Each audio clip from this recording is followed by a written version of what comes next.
Dear viewers, our topic today is Mystic Overtones of Tintern Abbey.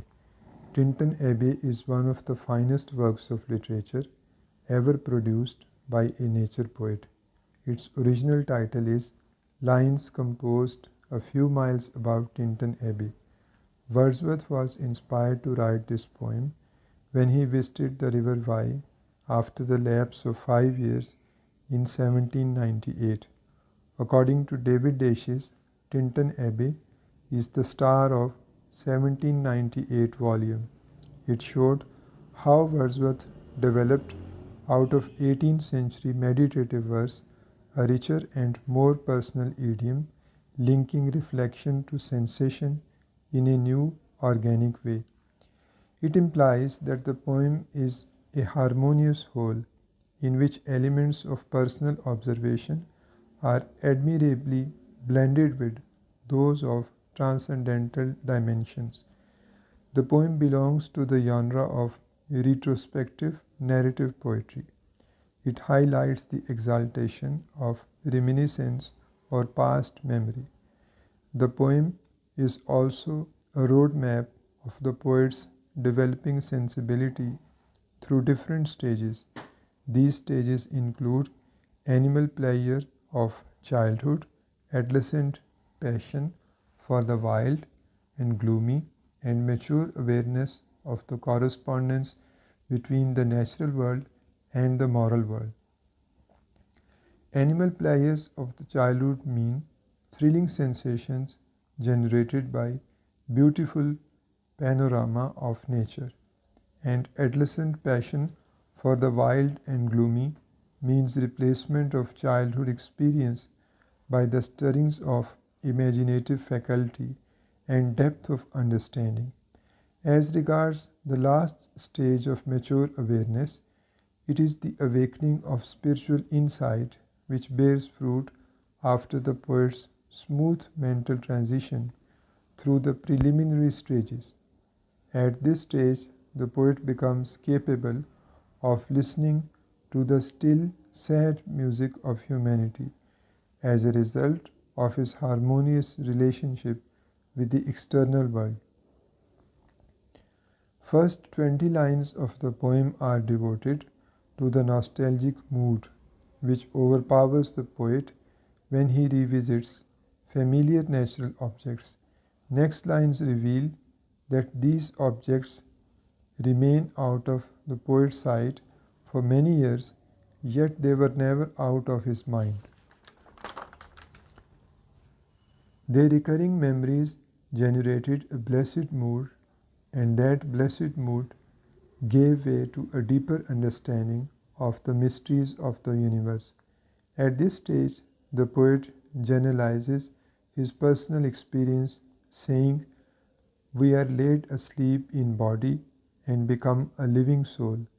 The poet further says that his harmonious link with nature has enabled him to see into the life of things. Shortly afterwards, the poet's mind moves back and forth in time as it happens in a stream of conscious novel.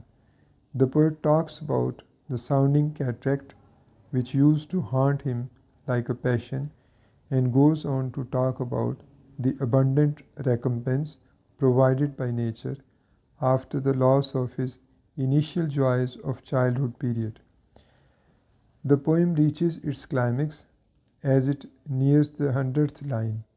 At this place, the poet develops a pantheistic understanding, and I have felt a presence that disturbed me with the joy of elevated thoughts, a sense sublime, whose dwelling is the light of setting sun, and the round ocean, and the living air, and the blue sky, and in the mind of man a motion and a spirit that impels all thinking things, all objects of all thought, and rolls through all things.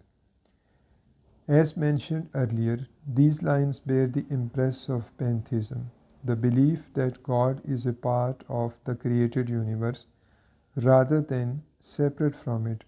Wordsworth is convinced that the setting sun, the ocean, the air, the blue sky, and the mind of man, that is to say, whole human thought, reflect the presence of a divine spirit, as it were.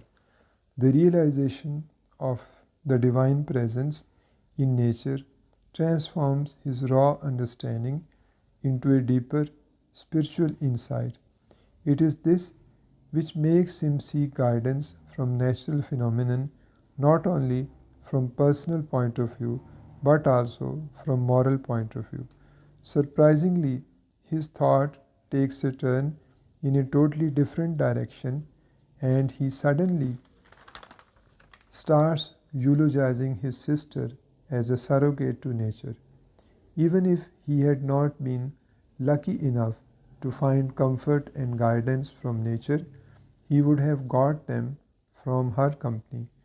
My dear, dear friend, and in thy voice I catch the language of my former heart. Shortly afterwards, the poet's thought again turned towards nature. Nature never did betray the heart that loved her. The poet wraps up the poem advising his sister to enjoy the company of nature.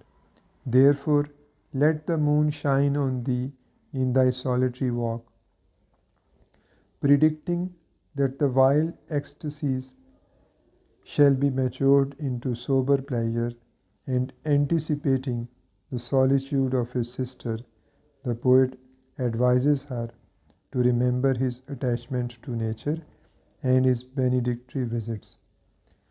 Conclusion.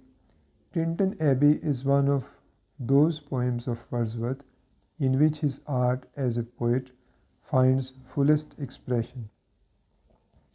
It reflects the relation of his perception of the natural world to his vision of the moral world. It also reflects his sensitive brooding over natural objects. What is more, the poem is a supreme example of organic unity as it links observation with moral ideas without any artistic flaw. One last comment about the psychological complexity of the poem. From psychological point of view, the poem is triggered by the association of ideas. It is the process by which simple perceptions and ideas are combined to form complex wholes. In this association of ideas, sensory perception and cognition are interlinked. Observation leads to reflection, and reflection leads to the knowledge of reality. Wordsworth's poetry is notable for his vision of the sublime in ordinary people and places. He believed wholeheartedly in the redeeming power of nature and saw mystery and wonder in natural places. Thank you very much.